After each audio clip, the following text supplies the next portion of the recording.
All right, brief rundown of where we're at. We got one side of our double 2x12 beam up there. I know some people are like, oh, you can't do that and whoop-de-whoop-de-whoop, and it's not engineered, but the truth is this is engineered. And doesn't matter how I feel about it or how you feel about it. That's what's in the plans for this specific build, for this house, for this company. So it is what it is. I showed you how we were kind of setting up. We ran a string from there to here. That found us our distance this way for the brackets. Then we went off our numbers on the prints over here. Right, there's our double 2x12 beam right there. So again, that's a real thing. But we went off our numbers here. That found our brackets this way, right? And then we can measure from there to here now with the 1.5 inch overhang, if you can see here, because that joist is going to come out and it's going to wrap the side of this post. Same thing on that side.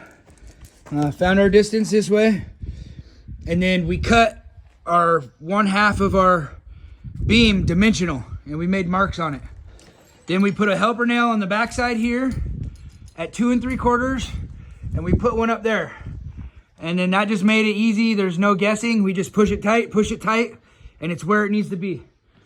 Tack it with the lag. I don't know if you can see those.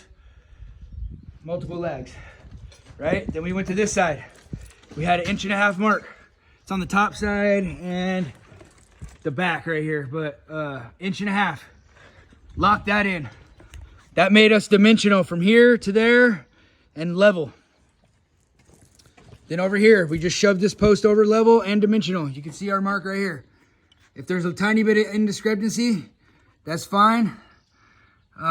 We best fit it for our needs, right? So a tiny bit of slop you can get away with. Not much though. Try to keep our tolerances tight. So this is what we end up with, is one side of our beam. Now our top is flopping this way, which is fine. What we're gonna do is we're gonna pull dimensional on our joist out here. Bam. And then we're gonna set one of these middle ones, probably this one that Aaron's hiding behind. We'll set that one, and that'll lock us in dimensionally straight this way.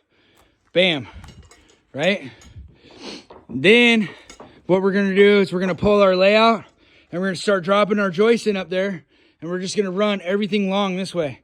And then we'll snap a line across this outside, cut it, and then we could do our head out, and then we could shove this side of the beam right up tight to that. Bam, bam, bam, bam, bam.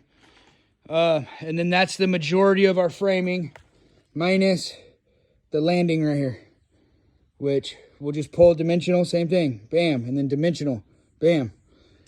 These two joists up here are gonna run long, and that's gonna create the landing up there for future stairs. We're not gonna do the stairs on this one, they wanted to wait. So that'll be the future stair landing. For now, just a bump out.